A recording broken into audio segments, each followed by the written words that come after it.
Archaeologist, philosopher, bonsai aficionado, author, black belt, and squanderer of over 50,000 hours watching B-movies. He uses this wealth of useless knowledge to bring you classic movie reviews with snark and world-famous short summaries. Now broadcasting from beautiful downtown Tallahassee, it's Classic Movie Reviews with Snark.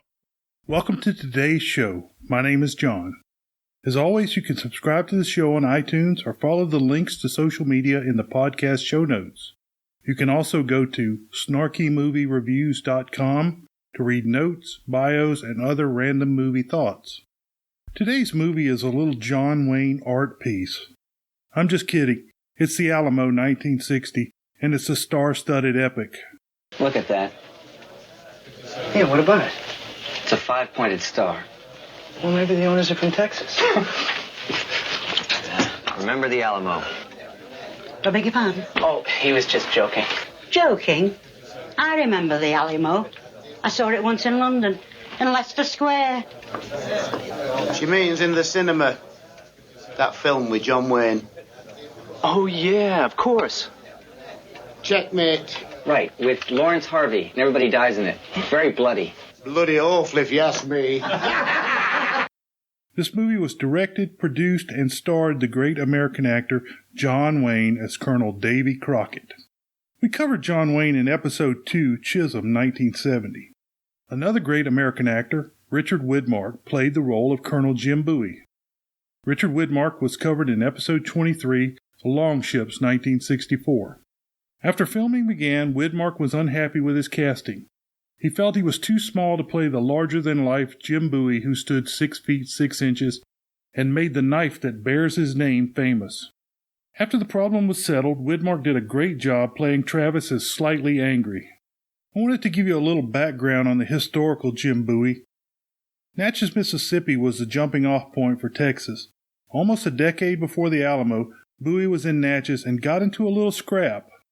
I'm summarizing this from Wikipedia, and the link is listed below. On September 19, 1827, a group of men attended a duel on a sandbar in the Mississippi River. This was done to avoid state laws against dueling. Bowie was supporting the Samuel Wells III side. The other side supported Dr. Thomas Maddox. In total, 17 men were present, but only 6 went forward as seconds and witnesses. The two duelists each fired 2 shots without any injuries. They shook hands and agreed their problem was resolved. After the duel, the parties were walking back, and a man named Cooney called to Crane that it would be a good time for them to settle their problems. Crane fired at Cooney, but he hit Bowie in the hip. Cooney and Crane simultaneously fired, with Crane getting hit in the arm and Cooney dying from a chest wound. The wounded Bowie raised to his feet and with his famous knife drawn charged Crane. Crane cracked Bowie on the head with a pistol butt, and Bowie went to his knees. A fellow by the name of Wright drew his pistol and fired a shot at the dazed Bowie. When the shot missed, Wright drew his cane sword. Really? He had a sword in his walking cane? Wright stabbed Bowie in the chest, but the thin blade stuck in his sternum. Wright was trying to pull the sword out when Bowie grabbed his shirt and pulled him down on the blade, killing him instantly. Bowie was shot and stabbed again. 2 Blanchard brothers shot at him, and he was hit in the arm. When he was spun around by the shot, he cut off part of one man's forearm. Carey fired another shot at Bowie but missed. There were a few more shots, then the anti-Bowie fighters fled. So that's one thing that the real Colonel Bowie did before he went to the Alamo to fight the Mexicans. Laurence Harvey is a British actor that played the role of American Colonel William Travis. Harvey was born in Lithuania in 1928, but moved with his family to South Africa in 1934. As a teenager, Harvey enlisted in the South African Army during World War II. Harvey served in Egypt and Italy during the war, and afterwards began acting in South Africa. In the late 40s, he moved to England. His first film was House of Darkness, 1948. He also tried stage acting, but that did not end well. Harvey appeared very stiff and aloof on the screen, as seen in the Alamo, 1960.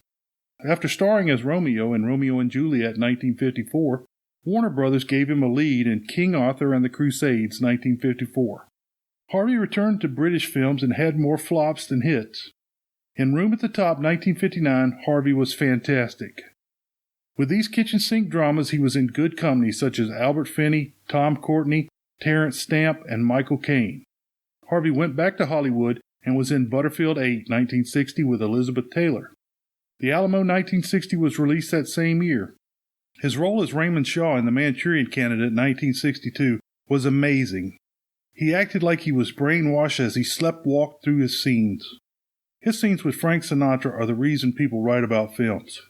He had a few roles and honors through the 1960s, but the 70s saw him taking any role he could get.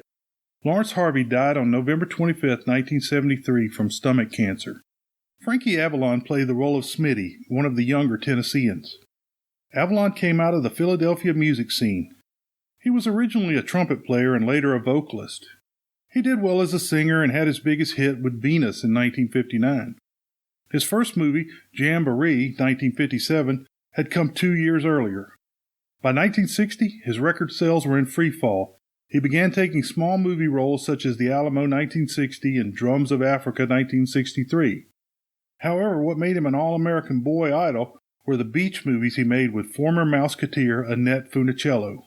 The first of these was Beach Party 1963. The formula was simple: surfing, girls in bikinis, inept bad guys, comedy, a lover's quarrel, an up-and-coming rock band, and a few older stars such as Buster Keaton, Boris Karloff, Peter Lorre, and Vincent Price. These movies cost almost nothing to make and brought in loads of cash.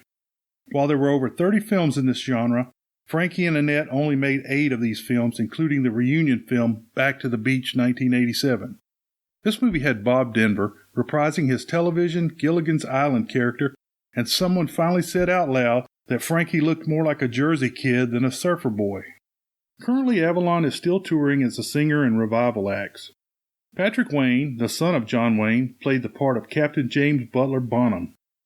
He was briefly covered in Episode 3, McClintock, 1963. Linda Cristal played the role of Flaca.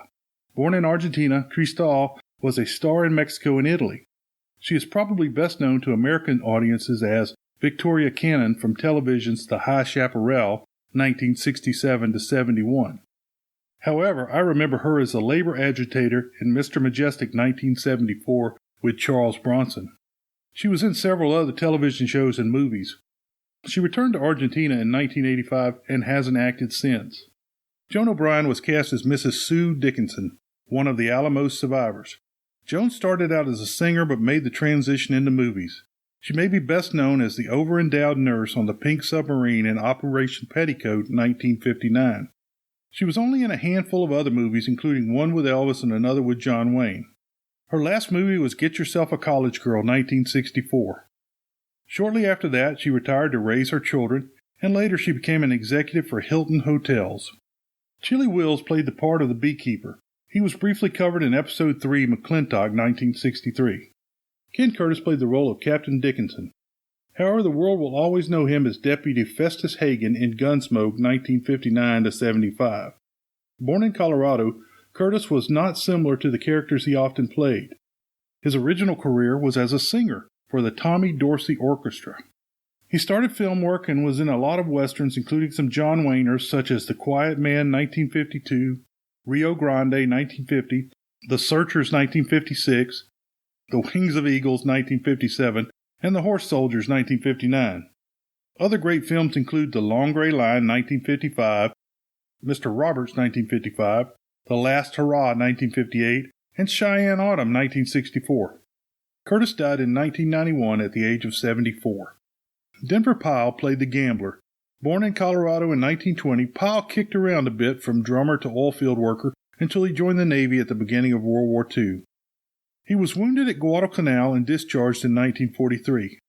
He started working as a riveter in an L.A. airplane factory. It was at this time that he began acting in amateur theater. He was spotted by a talent scout and ended up training with Maria Ospinskaya of the Wolfman 1941 fame and Michael Chekhov. Pyle made his film debut in The Guilt of Janet Ames, 1947. In all, Pyle had 260 films and television roles. He was on all of the big shows such as Gunsmoke and Bonanza. His relationship with John Wayne led him to casting in The Horse Soldiers 1959, The Alamo 1960, The Man Who Shot Liberty Valance 1962, and Cahill, U.S. Marshal 1973. Pyle played the Texas Ranger captured in Bonnie and Clyde, 1967, that spit in Bonnie, Faye Dunaway's face. He played hillbillies and mountain men in shows such as The Life and Times of Grizzly Adams, 1977-78, and The Dukes of Hazzard, 1979-85, where he played the patriarch, Uncle Jesse.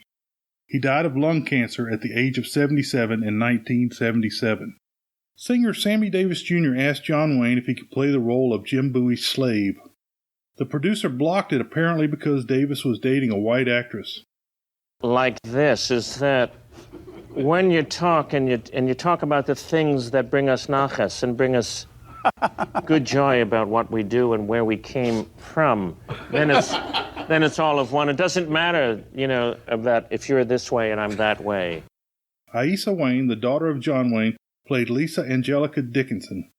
Her film career consisted of acting in 4 of her father's films.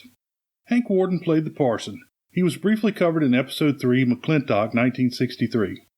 Olive Carey played Mrs. Dennison. She was covered in Episode 12, Billy the Kid vs. Dracula, 1966.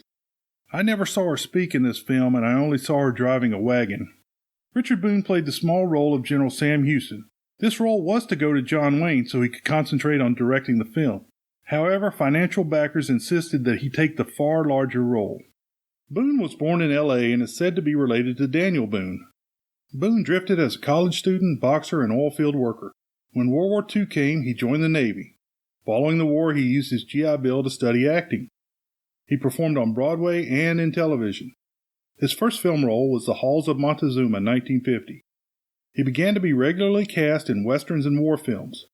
He also tried other roles such as Pontius Pilate in The Robe, 1953. In 1957, he was cast as a cultured gunfighter, Paladin, in Have Gun Will Travel, 1957-63. He continued to make movies through this time, such as The Alamo, 1960, and Thunder of Drums, 1961.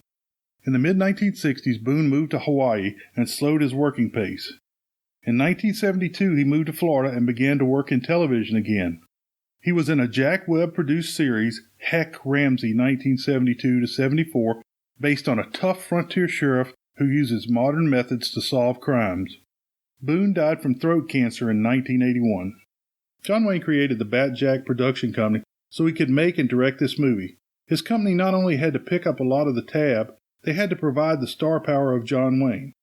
Many people are confused when they see a picture of the Alamo. It looks like a small church. At the time of the battle, it was a large walled compound, with the chapel just being a small part of the structure. Of course, the Texans now call the chapel the sanctuary. Visitors are required to remove their hats and no photography is allowed. A replica Alamo mission was used for filming. The set was built in Brackettville, Texas. It is reported to have 6 wells that provided 12,000 gallons of water a day, had 5,000 acres of horse corrals, and over $1.25 million handmade adobe bricks. This project, like many John Wayne projects, had a strong conservative slant. Freedom, republic, and liberty were major themes in the project. The script was strongly anti-communist, with the Mexicans being cast in the role of the bad guys, although Texas was a Mexican state in rebellion, possibly to access slavery that was outlawed under Mexican law. Other than a few names, there is very little that is historically accurate in this film. So please, get your history elsewhere. Story. In the beginning of the movie, a group of riders led by Sam Houston, Richard Boone, arrive at San Antonio for a war conference. Colonel Travis, Laurence Harvey, Captain Bonham, Patrick Wayne, and Captain Dickinson, Ken Curtis are present, but Colonel Jim Bowie is missing. Where's Jim Bowie? He's indisposed, sir. Indisposed? By God, if you mean drunk, you say drunk, sir. He's drunk, sir. Houston gives command to Travis and says he needs time to build an army. I've been given command of the armies of Texas. But the fly in the buttermilk is there ain't no armies in Texas. Few good friends, some willing men. I'm going to have to knock some of those men into an army, and to do that, I need time. You people right here on the Rio Grande are going to have to buy me that time. Houston leaves, and Travis returns to the Alamo mission to work on defenses. Jethro, a slave, goes and wakes the drunken Jim Bowie, Richard Widmark, who is sad he missed Houston. Bowie takes his mounted command to the Alamo. There is an immediate conflict between Bowie and Travis over tactics. Colonel Bowie. Santa Anna's got an army of 7,000 men. So? Well, you ain't gonna try to defend this broken-down church against 7,000 battle-hard troops. Colonel Bowie, you were drunk at the last officer's call. Also, Travis treats some friendly Mexicans poorly. The advance party of Colonel Davy Crockett, John Wayne, arrives consisting of Smitty, Frankie Avalon, and preacher Hank Worden. It is not long before Crockett, the beekeeper, Chili Wills, and the rest of the Tennessee volunteers show up. The group heads to a cantina and starts whooping it up. Where do we go, Davy? To the town or to the fort? It's no fort, it's an old mission. You better take a better look. A lot of people moving in there. Them guns don't give a no mission look to me. Colonel, what do C-A-N-T-I-N-A spell? Cantina. Do it mean what I think it do? It do. It means out of these deerskins and into our boomerang. Travis comes to the cantina and is charmed by former U.S. Representative Crockett. Republic. I like the sound of the word. Means people can live free, talk free, go or come, buy or sell, be drunk or sober, however they choose. Some words give you a feeling. Republic is one of those words that makes me tight in the throat. Same tightness a man gets when his baby takes his first step, or his first baby shaves and makes his first sound like a man. Crockett says the men don't know they are in Texas for a fight. When Crockett leaves the bar, he sees the beautiful Flaca, Linda Cristal. Flaca is being kept in town by a non-patriotic American dandy. Crockett starts angering the man by interfering. When the dandy leaves, Crockett goes to see Flaca and gets all up in her business, offering to help. She boots him. But it rankles me when somebody tries to force somebody to do something. You haven't seen me before tonight, but I am offering you my services. If that fella's making you stay in Behar, I'm ready, willing, and able to provide you with transport to wherever you want to go.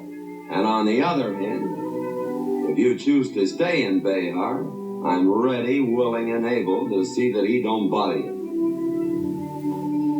Would you answer one question with complete honesty, Mr. Tall American?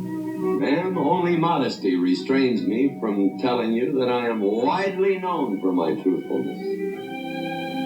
Would you so quickly offer to defend me if I was 60 years old and wrinkled? When he leaves, the dandy shows up with a gang. Crockett is barely hanging on when Bowie shows up to help. They become instant friends. They get drunk and commiserate about freedom and such. Flaca shows up and asks to talk to Crockett and rats out the dandy for hiding powder and ball. Crockett, Travis, Beekeeper, Parson, and Smitty liberate the supplies. A very large Mexican army is shown moving closer to the city. Crockett has Flaca write a letter for him. When the group goes to the Alamo, Crockett meets Mrs. Sue Dickinson, Joan O'Brien, and her children. Everyone at the Alamo is waiting for a relief column from Goliad, commanded by Fanning. Travis wants to fight a guerrilla battle. Crockett uses the fake letter to trick his men into fighting, and at the last minute he confesses. The men want to fight anyway.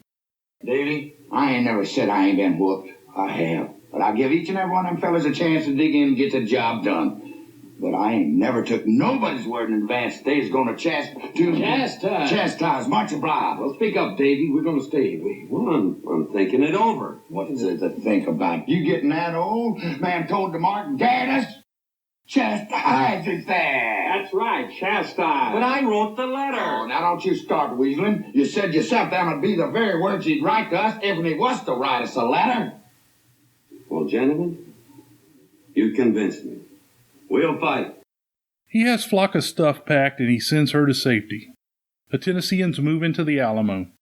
Shortly after that, the lead elements of the Mexican army arrive in town. They ride out under a white flag and demand the surrender or no quarters will be extended. Dugallo.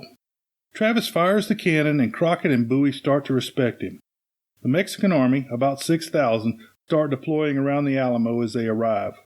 The main force is about 4 days behind. An American patrol comes in and says the Mexicans have siege guns. Since the Americans can't shoot as far, they decide to make a raid on the Mexican cannons. They stuff the cannon and blow it to bits. Travis sends out cavalry to support the attack, although he did not authorize it. Travis chews out Bowie, but Crockett stops him from dueling. Colonel Bowie, I have had just about enough insubordination. You have. All right, let's get to it. When and where? I hear you're a good shot, so let's choose pistols. I had assumed you would have chosen the ruffians. Gentlemen, I beg. Act for me. Time. I suggest after this war is over. Bowie says he and his group are leaving at daybreak. That night, Bowie gets a message that his Mexican wife has died. In reality, it was 2 years prior. In the morning, they find that the food is bad and making people sick. Crockett and Bowie lead a night raid and steal Mexican cattle. Crockett sends Smitty away to get a message to Houston, thus saving his life. After they get the cattle back, Santa Anna arrives. Santa Anna allows the women to leave. Mrs. Dickinson refuses to leave. Jocko tries to leave with his blind wife, but she makes him stay. Shut up, Jim Bowie. And you and Travis listen close. My man ain't going out. He's just as much a man as either one of you and maybe more. In spite of he ain't rich like you, Jim, or fancy educated like you will, Travis. Now, Jocko, you get back up on that wall. The Mexicans make a frontal assault on the mission and are driven back with heavy losses. Bowie takes some shrapnel in the leg during the attack. Captain Bonham comes in with a message that the relief column has been attacked and killed. Travis does the line in the sand thing and everyone decides to stay, with Bowie being the first man to cross. Crockett's men start crossing and he follows. Smitty makes it to Houston's camp and delivers the message. I have a message for the general. Yes, sir. Well, you better get down, son, and get yourself some free holy beans and a little sleep. No, sir. I've got to get back to the Alamo. Houston has no help to send to the Alamo.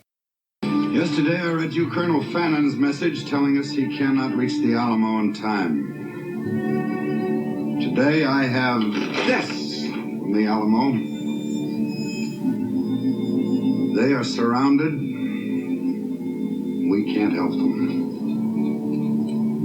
Now tomorrow, when your recruits start to whine and bellyache, you tell them that 185 of their friends, neighbors, fellow Texicans are holed up in a crumbling adobe church down on the Rio Bravo, buying them this precious time. The men get all sad and speechify. I reckon old St. Pete's gonna slam them pearly gates right smack dab in my face. There ain't no pearly gates. When you're dead, you're meat for the worms. That's all there is to it. You mean you don't believe in no afterlife, no hereafter? Tales for children. Bunkum and bosh. I say this. I believe. I can never find a way to argue down you that don't believe. But I believe in the Lord God Almighty, all-knowing and all-forgiving. And I believe that good shall be triumphant in the end, and that evil shall be vanquished. Bowie grants Jethro his freedom, but Jethro decides to stay. No, sir. That's your freedom. You're a free man, Jeff. Thank you, sir. You better get your belongings together and get on over the wall tonight. It's going to be more than a little rough around here. Good luck, Jeff. Thank you, sir. Now, Colonel Bowie, you say I'm a free man? That's right. Well, if I'm free, then I got a right to decide what I'm going to do. Seems to me that's what you men are fighting for. So I reckon I'll stay. In the morning, the Mexicans hit all sides in force. Although the Americans take a large toll, they can't stop the assault. Bowie is hit and taken to the chapel. Travis is killed in hand-to-hand fighting. Crockett is killed after taking a bunch with him. Crockett blows the powder as he dies. Bowie fights with 2 pistols until he and Jethro are killed. With all of the defenders dead, the Mexicans release Mrs. Dickinson and her children. She sneers at Santa Anna. Smitty watches from a hilltop, arriving too late to help. He dips his coonskin cap. World-famous short summary, 3 managers end with a bad result. Okay, folks, it's time to sign up for my email list, as the free EPUB for subscribers will be released in early January.